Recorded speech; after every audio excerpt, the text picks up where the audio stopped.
یہ کہانی ایک ایسے شخص کی ہے جس نے کرکٹ کے میدان کو طوفان میں بدل دیا۔ ایک ایسا کھلاڑی جس کے ہاتھ میں بیٹ آیا تو بالرز کانپنے لگے، اور جب وہ بال ہاتھ میں لیتا تو بیٹسمینوں کے چہروں پر پسینہ آ جاتا۔ سر ایان بوتھم، ایک ایسا نام جو صرف انگلینڈ نہیں بلکہ پوری کرکٹ دنیا میں ایک علامت بن گیا۔ ہیرو، آل راؤنڈر، قوم کا فخر۔ یہ 1980 کی دہائی کا آغاز تھا۔ آئن بوتھم اپنے کریئر کی چوٹی پر تھے، انگلینڈ کا وہ آل راؤنڈر جس نے بیٹنگ، بالنگ اور قیادت تینوں محاذوں پر سب کو حیران کر رکھا تھا۔ لیکن پھر ایک دن کیمرے کی آنکھ نے کچھ ایسا دیکھا جس نے پوری کرکٹ دنیا کو چونکا دیا۔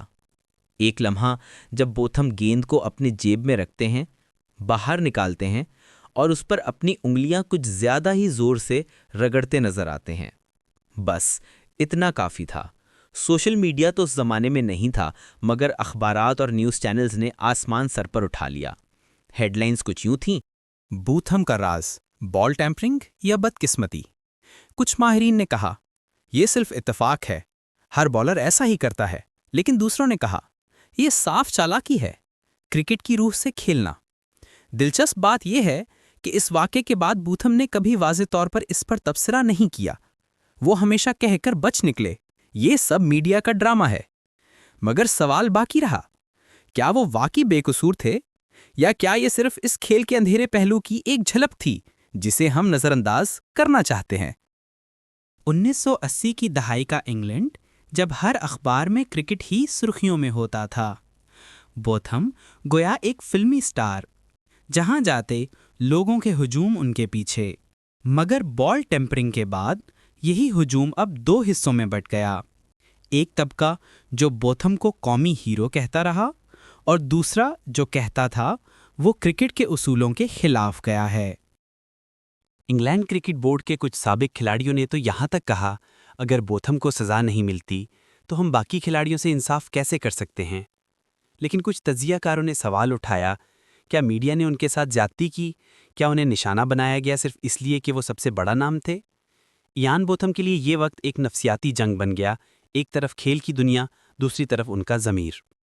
پھر آیا وہ دن جس نے ان کے کیریئر کو جھنجھوڑ دیا۔ 1986 میں بوتھم نے خود اعتراف کیا کہ انہوں نے کینبس یعنی چرس استعمال کی تھی۔ کرکٹ بورڈ نے فوری ایکشن لیا، انہیں 2 ماہ کے لیے معطل کر دیا گیا۔ ایک ایسا کھلاڑی جو انگلینڈ کا ہیرو تھا، اب خود اپنے شائقین کے لیے شرمندگی کا سبب بن گیا۔ اخبارات چیخ اٹھے، بوتھم ایک عظیم کھلاڑی یا گرا ہوا سٹار۔ کچھ نے کہا یہ ذاتی زندگی کا معاملہ ہے، جبکہ دوسروں نے کہا یہ اسپورٹس مین شپ کی توہین ہے۔ لیکن بوتھم نے خاموشی اختیار کی۔ انہوں نے نہ وضاحت دی، نہ معافی مانگی۔ انہوں نے صرف ایک جملہ کہا، میں انسان ہوں، کامل نہیں۔ یہ جملہ شاید ان کی زندگی کی سب سے بڑی حقیقت بن گیا۔ سزا کے بعد سب نے سوچا بوتھم کا سفر ختم، لیکن وہ واپس آئے۔ پہلے ٹیسٹ میں ہی انہوں نے زبردست بولنگ کی اور بیٹنگ میں میچ وننگ اننگز کھیلی۔ تماشائیوں نے کھڑے ہو کر تالیاں بجائیں، گویا یہ وہ لمحہ تھا جب ایک گر کر اٹھنے والے انسان نے دنیا کو دکھایا کہ غلطی کرنا جرم نہیں، جرم یہ ہے کہ آپ دوبارہ کوشش نہ کریں۔ ان کی واپسی نے آنے والے کئی نوجوان کھلاڑیوں کو متاثر کیا۔ انہوں نے دکھایا کہ کردار کی اصل تعریف صرف کارکردگی سے نہیں بلکہ توبہ، حوصلے اور عزم سے ہوتی ہے۔ بوتھم ہمیشہ ایک جارحانہ کرکٹر رہے۔ مخالف ٹیم کو اکسانا، مائک کے قریب تیز جملے کہنا، یہ ان کی فطرت کا حصہ بن چکا تھا۔ لیکن سوال یہ ہے، کیا جیتنے کے لیے سب کچھ جائز ہے؟ کیا کرکٹ کا جنٹل مین اب محض ایک نعرہ بن چکا ہے؟ بوتھم کی کئی واقعات نے اس سوال کو جنم دیا۔ ان کے الفاظ، ان کا رویہ کبھی کبھی اس کھیل کے اخلاقی اصولوں سے ٹکراتا دکھائی دیتا، اور یہی تضاد ان کے کیریئر کو عظمت اور تنازعہ کے بیچ لٹکائے رکھتا۔ آج جب ہم کرکٹ کی تاریخ دیکھتے ہیں تو سر ایان بوتھم کا نام اس کے سب سے نمایاں ابواب میں لکھا ہے۔ ایک طرف ان کے شاندار ریکارڈ، سینکڑوں وکٹیں، ناقابل یقین اننگز، دوسری طرف الزامات، تنازعات اور سوال، کیا وہ دھوکے باز تھے یا صرف ایک بے باک انسان جس نے اپنی زندگی اپنی شرائط پر گزاری؟